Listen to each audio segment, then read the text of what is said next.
இன்றைக்கி நம்ம பல்லாவரம் சந்தைக்கு போயிருந்தோம். அங்கே பார்த்தீங்கன்னா நமக்கு இந்த மாதிரி ஒரு மியூசிக் கீபோர்டு மாட்டுச்சு. இதோட ரேட்டு பார்த்தீங்கன்னா 50 ரூபா சொன்னாங்க. இது பார்க்குறதுக்கு எந்தவித டேமேஜும் இல்லாமல் நல்லா க்ளீனாகவே இருந்துச்சு. ஸோ அதனால தான் இம்ப்ரெஸ் ஆகி இதை வாங்கிட்டு வந்தேன். இந்த மாதிரி மியூசிக் கீபோர்டெல்லாம் சின்ன வயசில் பார்க்கும்போது இதுக்குள்ளே என்ன இருக்குது, நிறையா உள்ள பொருட்கள் வச்சுருப்பாங்களோ, இல்லை ஒவ்வொரு பட்டனும் அமுக்கும்போது எப்படி சவுண்டு வருது, உள்ளே எத்தனை ஸ்பீக்கர் வச்சுருப்பானுங்க அப்படின்னு அலசி அரைஞ்சி பார்க்கணும் அப்படிங்கிறது ஒரு மிகப்பெரிய ஆசையாக இருந்துச்சு. பட் அப்போல்லாம் நமக்கு மியூசிக் கீபோர்டு வாங்குறதுக்கு வசதி இல்லை. ஸோ இன்றைக்கி வந்து பார்த்திங்கன்னா நம்ம தம்பி வந்து நம்மக்கிட்ட வசமாக மாட்டிட்டார். ஸோ இது ஒர்க் ஆகுமா இல்லையா அப்படிங்கிறது செகண்ட் விஷயம். ஃபஸ்ட்டு இதுக்குள்ளே என்ன இருக்குது அப்படின்னு அலசி அரைஞ்சி பார்ப்போம். அது மட்டும் இல்லாமல் இதை சரி பண்ண ட்ரை பண்ணலாம். மேபி இது ஒர்க் ஆச்சு அப்படின்னா வெளியில் நல்ல ரேட்டுக்கு விற்கலாம். ஒர்க் ஆகலை அப்படின்னா இதை வந்து ஏதாச்சும் சின்ன பசங்களுக்கு விளையாடுறதுக்கு கொடுக்கலாம். நான் சின்ன வயசாக இருக்கும்போது, அதாவது ஒரு 2010 2012 இந்த காலகட்டத்தில் வந்து 30 ரூபா 40 ரூபாய்க்கு கீபோர்டு விற்றுட்டு இருப்பாங்க. அதில் பார்த்தீங்கன்னா இந்த மாதிரி நிறையா மோட்ஸ் இருக்காது. ஒரு 2 மோடு மட்டும்தான் இருக்கும். சின்னதாக ஏதாச்சும் லைட்டு வச்சுருப்பானுங்க. ஆனால் இந்த கீபோர்டு பார்த்தீங்கன்னா கொஞ்சம் காஸ்ட்லியான கீபோர்டு போல் உள்ள நிறையா மோடு கொடுத்துருக்காங்க. மேபி இது ஒர்க் ஆச்சுன்னா நமக்கு வேறு லெவல் தான். ஏன்னா இது வந்து ஒரு ப்ரொஃபஷ்னல் கீபோர்டு மாதிரியே தெரியுது. அண்டு பேக்லேயும் பார்த்தீங்கன்னா ஒரு 4 பேட்டரி கட்டை கொடுத்துருக்கானுங்க. அந்த மாதிரி செட்டப் தான். கரண்ட்லாம் கொடுக்க தேவையில்ல, பேட்டரி கட்டில் எரியும் போல். சரி, வளவலன்னு பேசாமல் வந்த வேலையை ஸ்டார்ட் பண்ணுவோம். வாங்க இன்றைக்கி இந்த மியூசிக் கீபோர்டை ஒரு கை பார்த்துருவோம். இன்னைக்கு முடிவு பண்ணுறேன்டா, இந்த கைப்புள்ளையா அந்த கட்டதுறையான்னு எல்லா வண்டிய பழையரும் கடையில் எடுத்த அந்த மியூசிக் கீபோர்டை அலசி அரைஞ்சி பார்க்குறதுக்கு முன்னால் இந்த மாதிரி மியூசிக் கீபோர்டெலாம் எப்படி ஒர்க் ஆகுதுன்னு ஃபஸ்ட்டு தெரிஞ்சுக்குவோம். இதில் பார்த்தீங்கன்னா ஒரு 10-15 பட்டன் கொடுத்துருப்பானுங்க. ஃபஸ்ட் டைம் இந்த பட்டனை ப்ரெஸ் பண்ணும்போது ஒரு சவுண்டு வரும். அதுக்கப்புறம் மோடை மாற்றிட்டு இந்த பட்டன்லாம் ப்ரெஸ் பண்ணிங்கன்னா வேறு சவுண்டு வரும். அதாவது வேறு மியூசிக்கில் சவுண்டு வரும். அது எப்படி வெறும் 10 பட்டனை வச்சுக்கிட்டு 100க்கும் மேற்பட்ட சவுண்டை கொண்டு வராங்க அப்படின்னு நினைக்காச்சும் யோசிச்சிருக்கீங்களா? இந்த மாதிரி எல்லா கீபோர்டுக்குள்ளேயும் ஒரு சிப்பு கொடுத்துருப்பானுங்க. அந்த சிப்பில் தான் நீ இந்த மோடை ப்ரெஸ் பண்ணால் எந்த மாதிரி சவுண்டெல்லாம் வரணும், வேறு மோடு மாற்றினா எப்படிலாம் சவுண்டு மாறணும் அப்படின்னு சொல்லிட்டு எல்லா கண்டிஷனையும் அந்த சிப்புக்குள்ளே தான் எழுதியிருப்பாங்க. இந்த சிப்பை ஒரு மதர் போர்டில் மாட்டியிருப்பானுங்க. அந்த மதர் போர்டில் பட்டன் கனெக்ஷன்லாம் இருக்கும். இப்போ நீங்கள் ஒரு மோடை ப்ரெஸ் பண்ணுறீங்க அப்படின்னா அது என்ன மோடு அப்படிங்கிறத அந்த சிப்பை அனலைஸ் பண்ணி அதுக்கேற்ற மாதிரி அந்த 10 பட்டனுக்கு ஒரு சவுண்டை கொடுக்கும். இப்போ வேறு மோடு மாற்றினீங்கன்னா அதுக்கேற்ற மாதிரி சிப்பு வந்து சவுண்ட்ஸ்லாம் மாற்றி அந்த பட்டன்லாம் 10 பட்டனுக்கு கொடுக்கும். ஸோ இந்த மாதிரி தான் நீங்கள் ஒவ்வொரு டைம் மோடை மாற்றி பட்டன் அமுக்கும் போதும் சவுண்டு வந்து வேறு மாதிரி வருது. ஸோ இந்த மாதிரி தான் எல்லா கீபோர்டுமே ஒர்க் ஆகிட்டுருக்கு. சரி வாங்க நம்ம காயலாங்கலையில் எடுத்த அந்த கீபோர்டுக்குள்ளே என்ன இருக்குது ஏது இருக்குன்னு அலசி அரைஞ்சி பார்ப்போம். இந்த மியூசிக் கீபோர்டு வந்து ரொம்பலாம் வெயிட்டாக இல்லை, சும்மா நார்மல் வெயிட்டில் தான் இருக்குது. அதே போல் இப்போ பேக்கில் இருக்க நட்டெல்லாம் கழட்டியாச்சு. உள்ளே அந்த பேட்டரி போட இடத்துல ஒரு கம்பி கொடுத்துருப்பாங்க. அது பார்த்திங்கன்னா இத்து போய் பிஞ்சு போயிருக்கு. ஸோ அதனால் இதுக்கு நம்ம பேட்டரி போட்டாலும் ஒர்க் ஆகாது அப்படின்னு தான் நினைக்கிறேன். ஸோ வாங்க இப்போ கழட்டி பார்ப்போம். எனக்கு ஒரு மாதிரியாத்தான் இருக்கும். அவன் என்ன சொல்றான் கேப்போம். நமக்கு முன்னாடியே எவனோ ஒருத்தன் இந்த மியூசிக் கீபோர்டை வச்சு செஞ்சுருக்கான் போல். உள்ளே பார்த்தீங்கன்னா 2 ஸ்பீக்கர் வைக்கிறதுக்கான இடம் இருக்குது. ஆனால் உள்ளுக்குள்ளே ஒரு ஸ்பீக்கர் கூட காணும், எல்லாத்தையும் எடுத்துட்டாங்க. அதே போல் ஹெட்ஃபோன் ஜாக் கொடுத்துருக்காங்க.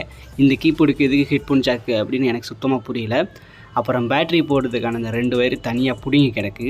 ஆக மொத்தத்தில் நம்ம எடுத்த அந்த கீபோர்டுக்குள்ளே ஒரு சின்ன போர்டு, அதுக்கப்புறம் அந்த பட்டன் நமக்குன்னா மியூசிக் வர்றதுக்கு 2 லைன் மாதிரி ஒரு போர்டு கொடுத்துருக்காங்க.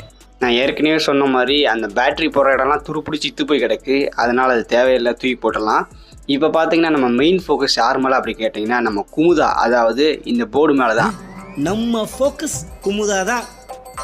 நம்ம குமுதாவுக்கு ஸ்பீக்கருக்கு போகிற வயரு, அதுக்கப்புறம் கனெக்ஷன் கொடுக்குற வயர் எல்லாமே பிஞ்சு போய் கிடக்கனால இதுக்கு எக்ஸ்டர்னலாக நம்ம 5 வோல்ட் கனெக்ஷன் கொடுத்து பார்த்து செக் பண்ண போகிறோம்.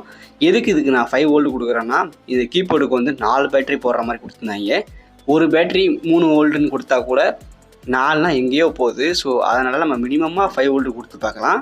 அப்புறம் இந்த ஸ்பீக்கருக்கு போகிற வயரையும் நம்ம தனியாக நம்மக்கிட்ட வேறு ஒரு ஸ்பீக்கர் இருக்குது. ஸோ அதில் கனெக்ட் பண்ணி செக் பண்ணி பார்க்கலாம்.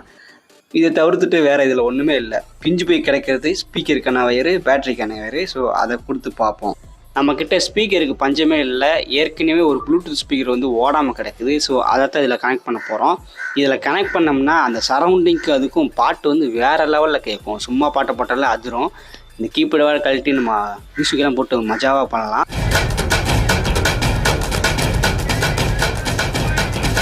பழைய எறும்பு கடையிலேருந்து எடுத்த அந்த மியூசிக் கீபோர்டுக்கு ஒரு ஸ்பீக்கரை மாட்டி பவர் கனெக்ஷன் கொடுத்தா இது ஒர்க் ஆகிருமா அப்படின்னு கேட்டிங்கன்னா அப்படிலாம் கிடையாது. நம்ம ஒரு கெஸ்ட்டில் கொடுக்குறோம். ஏன்னா அந்த 2 வயரும் பிஞ்சு போய் கிடந்துச்சு. அதை தவிர்த்துட்டு இதுக்கப்புறம் என்ன பிரச்சனை இருக்கும் அப்படின்னு கேட்டிங்கன்னா அந்த போர்டில் இருக்குது பார்த்தீங்களா, போர்டில் ஏதாச்சும் பிரச்சனை இருந்துச்சுன்னா அப்படி நம்மளால் ஒன்றுமே பண்ண முடியாது. ஏன்னா போர்டில் தான் எந்த பட்டன் அமுக்குனா எந்த மாதிரி மியூசிக் வரணும், எந்தெந்த மோடை மாற்றினா எப்படிலாம் மியூசிக் மாறணும் அப்படின்னு சொல்லிட்டு அந்த சிப்பு இருக்கும். அந்த போர்டில் ஒரு சிப்பு இருக்கும். அந்த சிப்பில் வந்து ப்ரோக்ராம் பண்ணி வச்சுருப்பானுங்க.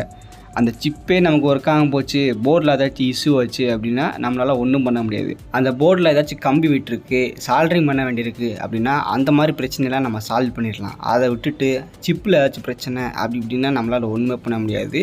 ஸோ இந்த மாதிரி பிரச்சனை இருக்காது அப்படின்னு நம்பி தான் நம்ம ஃபஸ்ட் லெவல் டெஸ்டிங், அதாவது இந்த ஸ்பீக்கருக்கான கனெக்ஷனும் பவரும் நம்ம கொடுத்து பார்க்குறோம். இப்போ வந்து ஸ்பீக்கரெல்லாம் மாட்டியாச்சு.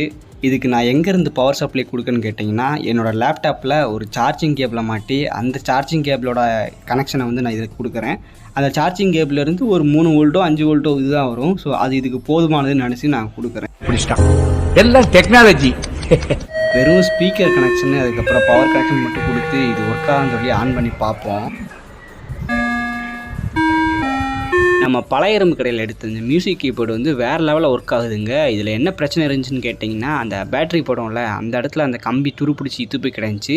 அந்த உள்ளார கழட்டி பார்த்தாலும் அந்த பேட்ரி கனெக்ஷனுக்கான வயரே தனியாக வந்து கிடந்துச்சு. அதுக்கப்புறம் ஸ்பீக்கர் இல்லை, 2 பிரச்சனை தான். நம்ம போர்டில் ஏதாச்சும் பிரச்சனை இருக்குமோ அப்படின்னு நினச்சிட்டு இருந்தோம். பட் போர்டில் எந்த விதமான பிரச்சனையும் கிடையாது. பவர் கனெக்ஷன் கொடுத்து இதை ஆன் பண்ண உடனே எல்லாம் ஆன் ஆயிடுச்சு. உள்ளே நான் ஒன்று ஒன்றா செக் பண்ணி பார்த்தேன். உள்ளே எக்கச்சக்கமான மோடு கொடுத்துருக்காங்க. இது வச்சு ஒரு பாட்டே நம்ம க்ரியேட் பண்ணலாம் போல அந்த அளவுக்கு இருக்குது.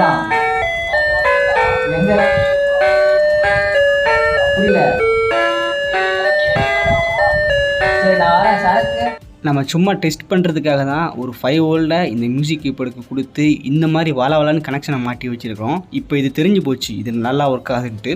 அதுக்கப்புறம் என்னப்பா இந்த ஸ்பீக்கர்லாம் ரிமூவ் பண்ணிவிட்டு உள்ளே நம்மளே ஸ்பீக்கர் செட் பண்ணி வச்சுட்டு அதுக்கப்புறம் அந்த பேட்ரி கனெக்ஷனுக்கு இது போய் கிடந்த கம்பியை தூக்கி போட்டு நம்ம புதுசாக ஒரு கம்பியை மாட்டி இது நல்லா ஒர்க் ஆகிற கீபோர்டாக மாற்றிடலாம். இந்த மாதிரி சின்ன சின்ன டிவைஸை சரி பார்க்குறதுக்கு முன்னால் ஃபஸ்ட்டு அதை கலட்டி உள்ளே என்ன பிரச்சனை ஏது பிரச்சனை அப்படிங்கிறத மெதுவாக அனலைஸ் பண்ணி பாருங்கள்.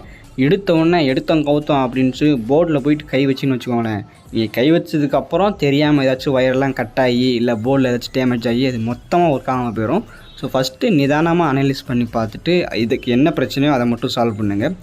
லெவல் பை லெவலாக செக் பண்ணிங்கன்னா உங்களுக்கு என்ன பிரச்சனை அப்படின்னு தெரிஞ்சிடும். ஃபைனலாக நம்ம பழைய இரும்பு கடையில் வாங்கின அந்த கீபேடை சரி பார்த்து இப்போ பெர்ஃபெக்டாக வச்சாச்சு. இந்த கீபேடு வந்து உங்களுக்கு தேவை அப்படின்னா எனக்கு டிஎம் பண்ணுங்கள், ரொம்பவே கம்மியான ப்ரைஸில் வாங்கிக்கலாம்.